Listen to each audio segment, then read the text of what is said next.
Welcome back students.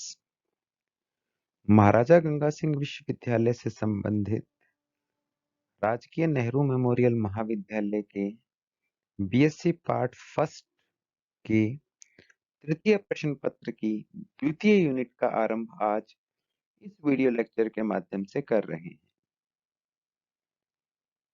द्वितीय unit में मुख्य रूप से परावैद्युत पदार्थ, संधारित्र तथा परावैद्युत पदार्थों का विद्युत क्षेत्र में व्यवहार, इन बिंदुओं पर विशेष रूप से जोर दिया गया है। आज के इस वीडियो लेक्चर में सर्वप्रथम परावैद्युत माध्यम और परावैद्युतांक के अर्थ को समझने का प्रयास करेंगे। हालांकि परावैद्युतांक, जिसे डाइलेक्ट्रिक कांस्टेंट या अपेक्षिक विद्युतशीलता भी कहा जाता है, इसके बारे में प्रथम यूनिट में विस्तृत चर्चा हो चुकी है। फिर भी आज के इस वीडियो लेक्चर में उन्हीं बिंदुओं को रिवाइज करते हुए अपने आगे का कार्य शुरू करेंगे। तो ये सेकंड यूनिट का फर्स्ट वीडियो लेक्चर के साथ आज स्टार्ट करते हैं। सबसे पहले पदार्थों का वर्गीकरण। कोई पदार्थ विद्युत रूप से किस प्रकार से व्यवहार करता है, उस आधार पर तीन प्रकार के माध्यम बांटे जा सकते हैं। ये माध्यम विद्युतशीलता के आधार पर हैं, जिनमें सर्वप्रथम आता है चालक पदार्थ। चालक पदार्थ वे पदार्थ हैं जिनमें चालन बैंड और संयोजी बैंड ये या तो अतिव्यापित होते हैं अथवा इनके मध्य कोई अंतराल नहीं होता है, जिसके कारण इलेक्ट्रॉन का मुक्त प्रवाह संभव होता है। आपको ज्ञात होगा कि रूम टेम्परेचर पर या दिए गए ताप पर जो इलेक्ट्रॉन्स चालन बैंड में होते हैं, कंडक्शन बैंड में होते हैं, वो धारा का प्रवाह कर सकते हैं, जबकि वैलेंस बैंड के इलेक्ट्रॉन या संयोजी बैंड के इलेक्ट्रॉन हमेशा बद्ध अवस्था में होते हैं, ये विद्युत धारा का प्रवाह नहीं कर सकते। परंतु यदि इलेक्ट्रॉन वैलेंस बैंड से कंडक्शन बैंड में कूद जाते हैं ऊर्जा ग्रहण करके, तो इलेक्ट्रॉन आसानी से कंडक्शन बैंड के इलेक्ट्रॉन विद्युत धारा का प्रवाह करेंगे और वैलेंस बैंड में एक रिक्त स्थान बन जाएगा जहां पहले इलेक्ट्रॉन था, उसे होल कहा जाता है।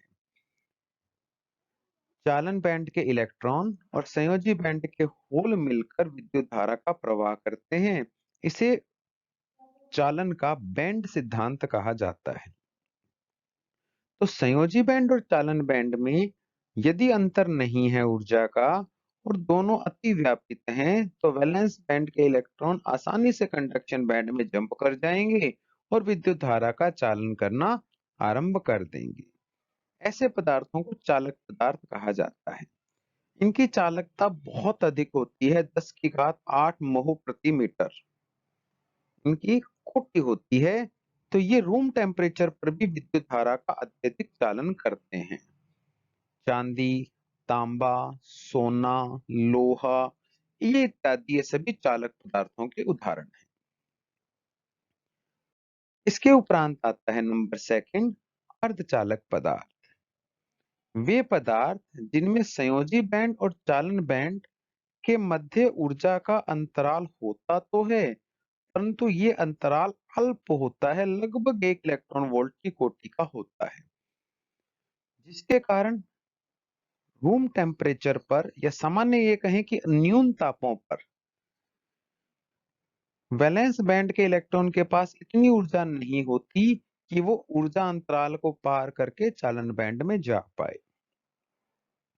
इसके कारण न्यून तापों पर अर्धचालक कुचालक की भांति व्यवहार करते हैं, किंतु जब ताप बढ़ाया जाता है तो वैलेंस बैंड के इलेक्ट्रॉन ऊर्जा ग्रहण करते हैं और ऊर्जा ग्रहण करके चालन बैंड में कूद जाते हैं और चालन बैंड में जाते ही चालन बैंड का इलेक्ट्रॉन धारा प्रवाह कर सकता है।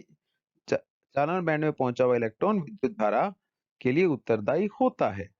और जो संयोजी बैंड में रिक्त स्थान बच गया उसे होल परिभाषित कर देते हैं, और संयोजी बैंड का होल भी विद्युत धारा का प्रवाह कर सकता है। तो तापमान बढ़ाने के साथ साथ वैलेंस बैंड या संयोजी बैंड में होल, कंडक्शन या चालन बैंड में इलेक्ट्रॉनों की संख्या बढ़ती जाती है और ये चालक की भांति व्यवहार करना आरंभ कर देता है। इसका तात्पर्य ये है कि अर्धचालक पदार्थ वे पदार्थ हैं जो न्यून तापों पर कुचालक की भांति तथा उच्च तापों पर चालक की भांति व्यवहार करते हैं। इनकी चालकता चालकों से सदैव कम होगी, 10 की घात -1 से 10 की घात 3 महो प्रति मीटर की कोटि की होती है। इन्हें अर्धचालक पदार्थ कहा जाता है। सिलिकॉन तथा जर्मेनियम ये अर्धचालक पदार्थों के श्रेष्ठ उदाहरण लिए जाते हैं। तृतीय प्रकार के पदार्थ या तीसरे प्रकार के पदार्थ कुचालक होते हैं। ये वो पदार्थ हैं जिनमें संयोजी बैंड तथा चालन बैंड के मध्य ऊर्जा का अंतराल काफी अधिक होता है, लगभग 7 इलेक्ट्रॉन वोल्ट से अधिक माना जाता है।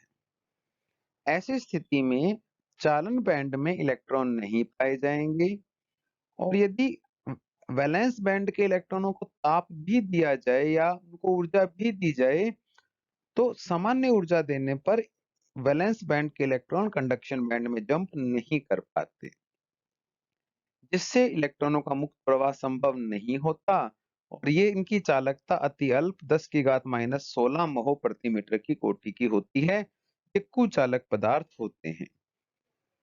सर्वश्रेष्ठ कुचालक माध्यम निर्वात को माना जा सकता है। इसके अलावा लकड़ी, प्लास्टिक सामान्य जीवन में अपने प्रयोग में लाते हैं, ये कुचालक पदार्थ होते हैं। तो चालकता के आधार पर सबसे कम चालकता कुचालक पदार्थ की है, उसके उपरांत अर्धचालक की है और सबसे अधिक चालकता चालक पदार्थों की होती है। अब आते हैं परावैद्युत पदार्थ या परावैद्युत माध्यम। ये कुचालक माध्यम को ही एक प्रकार से परावैद्युत भी बोल सकते हैं।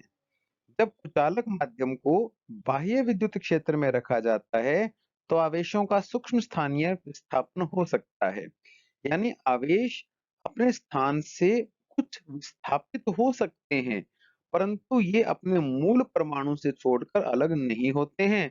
ऐसे कुचालक माध्यम परावैद्युत माध्यम कहलाते हैं। प्रत्येक पदार्थ अणु परमाणु से मिलकर बना होता है, और प्रत्येक अणु अथवा परमाणु में इलेक्ट्रॉन, प्रोटॉन तथा न्यूट्रॉन होते हैं। विद्युत क्षेत्र के प्रभाव से उदासीन परमाणुओं के कक्षीय इलेक्ट्रॉनों का विस्थापन हो जाता है। यदि बाह्य विद्युत क्षेत्र नहीं लगाया जाता है तो धनावेश का केंद्र तथा ऋणावेश का केंद्र परस्पर संपाती होते हैं, जिससे किसी प्रकार का कोई द्विध्रुव उत्पन्न नहीं हो पाते हैं। परंतु यदि बाह्य विद्युत क्षेत्र लगा दिया जाए तो इलेक्ट्रॉन विपरीत दिशा में विद्युत क्षेत्र के और परमाणु का नाभिक विद्युत क्षेत्र की दिशा में आगे की तरफ गति करता है, जिससे पदार्थ का, परमाणु का अथवा अणु का जो आवेश वितरण है वह परिवर्तित हो जाता है, जिससे परावैद्युत पदार्थ के व्यवहार में भी परिवर्तन हो जाता है। तो परावैद्युत पदार्थ वे कुचालक पदार्थ होते हैं जिनको बाह्य विद्युत क्षेत्र में रखने पर उनमें सूक्ष्म स्थानीय विस्थापन होता हो। अब आता है कूलाम का नियम। जैसा कि पूर्व में पढ़ा है, स्थिर वैद्युतिकी में यदि दो आवेश विराम अवस्था में रखे गए हों तो उनके मध्य लगने वाला वैद्युत बल आवेशों के गुणनफल के समानुपाती तथा मध्य की दूरी के वर्ग के क्रमानुपाती होता है। F proportional to Q1 Q2 by R square. समानुपाती निशान हटाएं, स्मॉल k स्थिर वैद्युत बल नियतांक आ जाता है, जिसका मान 1/4 पाई एप्सिलॉन के बराबर होता है। एप्सिलॉन को माध्यम की विद्युतशीलता कहा जाता है। ये फर्स्ट यूनिट में अपने डिटेल में कर चुके हैं। अब है आपेक्षिक वैद्युतशीलता या परावैद्युतांक। माध्यम की विद्युतशीलता तथा निर्वात की विद्युतशीलता का अनुपात माध्यम का परावैद्युतांक कहलाता है। यह एक मात्रकहीन तथा विमाहीन राशि है।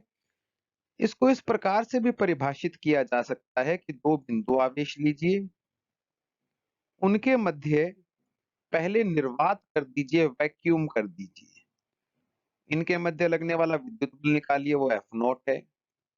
उसके बाद निर्वात के स्थान पर कोई भी मीडियम फिल कर दीजिए, दोबारा बल चेक कीजिए, आवेशों का परिमाण नहीं बदला गया है, आवेशों के मध्य की दूरी में भी कोई परिवर्तन नहीं किया गया है, केवल आवेशों के मध्य के माध्यम को निर्वात के स्थान पर किसी परावैद्युत माध्यम से प्रतिस्थापित किया गया है, जिससे इनके मध्य लगने वाला बल बदलकर F हो गया है। तो निर्वात की उपस्थिति में दो आवेशों के मध्य बल तथा दिए गए परावैद्युत की उपस्थिति में उन्हीं दो आवेशों के मध्य बलों का अनुपात परावैद्युतांक या अपेक्षित विद्युतशीलता कहलाता है। इसी प्रकार से इसे माध्यम की या परावैद्युत माध्यम की विद्युतशीलता तथा निर्वात की विद्युतशीलता का अनुपात भी परावैद्युतांक या अपेक्षित विद्युतशीलता परिभाषित किया जाता है। क्योंकि ये दो समान मात्रकों की राशियों का अनुपात है, अतः परावैद्युतांक या अपेक्षित विद्युतशीलता एक मात्रकहीन विमाहीन राशि होती है। निर्वात के लिए इसका मान 1 तथा चालक पदार्थ के लिए परावैद्युतांक का मान अनंत होता है। इसे कैपिटल K से भी लिखा जाता है परावैद्युतांक को। ये टेबल पहली यूनिट में अपने डिटेल सॉल्व कर चुके हैं, उसी को ही यहाँ एक बार दोबारा आपको रिवाइज करने के लिए दिखाया गया है। किसी भी प्रकार का डाउट होने पर आप लेक्चर नंबर 2 इसमें चेक कर सकते हैं, जिसमें इसका डिटेल वर्णन किया गया है। आज के असाइनमेंट क्वेश्चन, वैद्युत चालकता के आधार पर पदार्थों को वर्गीकृत कीजिए। सेकंड क्वेश्चन, परावैद्युत पदार्थ से क्या तात्पर्य है? किसी परावैद्युत पदार्थ के परावैद्युतांक को परिभाषित करते हुए इसके न्यूनतम व अधिकतम संभव मान को परिभाषित कीजिए। परावैद्युतांक का न्यूनतम संभव मान 1 होता है निर्वात के लिए, अधिकतम मान इसका अनंत होता है चालक पदार्थ के लिए, अर्थात परावैद्युतांक की सीमांत मान 1 से लेकर अनंत के मध्य के होते हैं। ये मैंने आपको सेकंड क्वेश्चन के सेकंड पार्ट का आंसर भी साथ ही दे दिया है।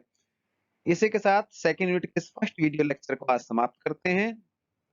आप इन लेक्चर्स को रेगुलरली सुनते रहिए। कोई डाउट होने पर आप मुझे व्हाट्सएप कर सकते हैं।